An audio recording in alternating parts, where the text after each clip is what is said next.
Praise the Lord. ஆதியாகமம் 46ஆம் அதிகாரம்.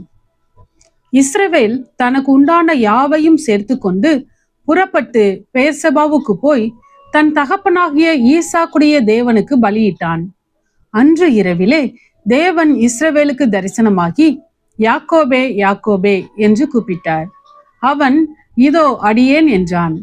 அப்பொழுது அவர், நான் தேவன், நான் உன் தகப்பனுடைய தேவன். நீ எகிப்து தேசத்துக்கு போக பயப்பட வேண்டாம். அங்கே உன்னை பெரிய ஜாதியாக்குவேன். நான் உன்னுடனே எகிப்துக்கு வருவேன். நான் உன்னை திரும்பவும் வர பண்ணுவேன். யோசேப்பு தன் கையால் உன் கண்களை மூடுவான் என்று சொன்னார். அதற்கு பின்பு யாக்கோபு பெயர்செபாவிலிருந்து பிரயாணம் புறப்பட்டான். இஸ்ரவேலின் குமாரர் தங்கள் தகப்பனாகிய யாக்கோபையும் தங்கள் குழந்தைகளையும் தங்கள் மனைவிகளையும் பார்வோன் அனுப்பின வண்டிகளின் மேல் ஏற்றிக்கொண்டு தங்கள் ஆடு மாடுகளையும் தாங்கள் கானான் தேசத்தில் சம்பாதித்த தங்கள் பொருட்களையும் சேர்த்து கொண்டு யாக்கோபும் அவன் சந்ததியார் யாவரும் எகிப்துக்கு போனார்கள்.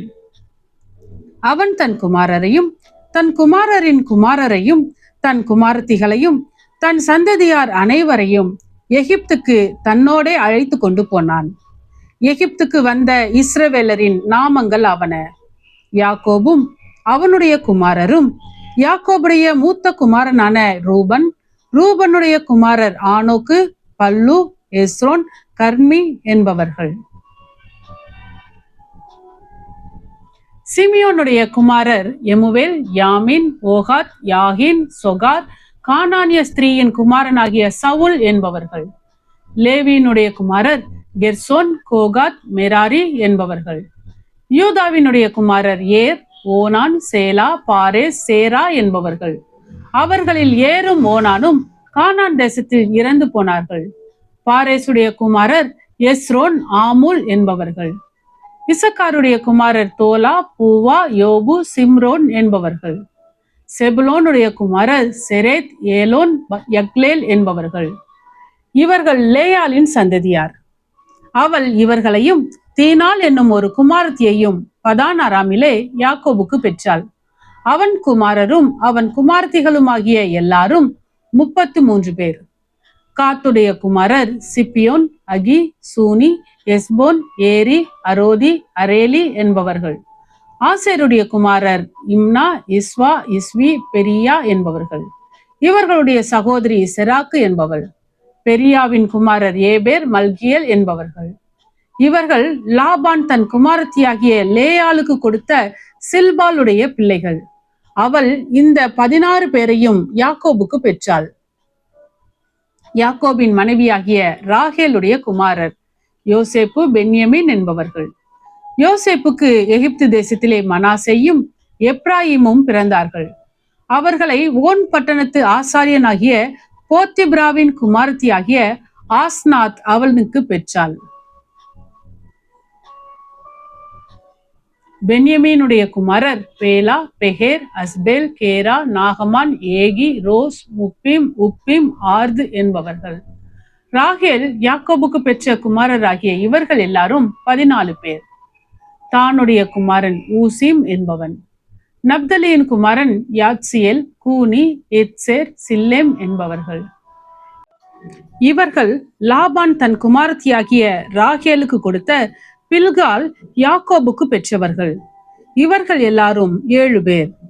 யாக்கோபுடைய குமாரரின் மனைவிகளை தவிர அவனுடைய கற்ப பிறப்பாயிருந்து அவன் மூலமாய் எகிப்திலே வந்தவர்கள் எல்லாரும் 66 பேர். யோசேப்புக்கு எகிப்திலே பிறந்த குமாரர் 2 பேர். ஆக எகிப்துக்கு போன யாக்கோபின் குடும்பத்தார் 70 பேர்.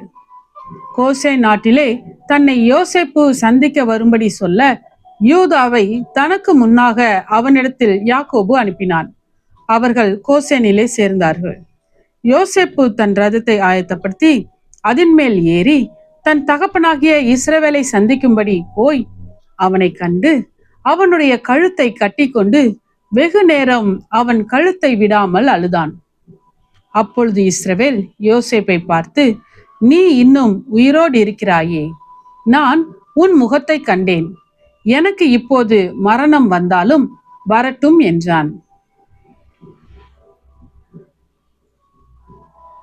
பின்பு யோசேப்பு தன் சகோதரரையும் தன் தகப்பனுடைய குடும்பத்தாரையும் நோக்கி, நான் பார்வோன் இடத்துக்கு போய் கானான் தேசத்தில் இருந்து என் சகோதரரும் என் தகப்பன் குடும்பத்தாரும் என்னிடத்தில் வந்திருக்கிறார்கள். அவர்கள் மேய்ப்பர்கள். ஆடு மாடுகளை மேய்க்கிறது அவர்கள் தொழில். அவர்கள் தங்கள் ஆடு மாடுகளையும் தங்களுக்கு உண்டான எல்லாவற்றையும் கொண்டு வந்தார்கள் என்று அவருக்கு சொல்லுகிறேன்.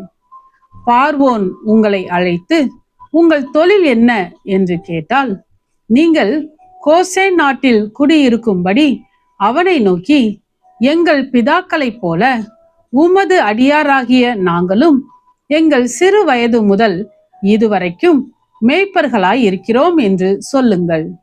மேய்ப்பர்கள் எல்லாரும் எகிப்தியருக்கு அருவருப்பாய் இருக்கிறார்கள் என்றான். ஆமென். கர்த்தாவே, உம்முடைய வசனம் என் கால்களுக்கு தீபமும் என் பாதைக்கு வெளிச்சமுமாய் இருக்கிறது. இருளான என் வாழ்க்கையிலே வெளிச்சமாய் நீர் தந்த வசனத்தை தினமும் படித்து வாழ்வில் இடராமல் நடப்பேன்.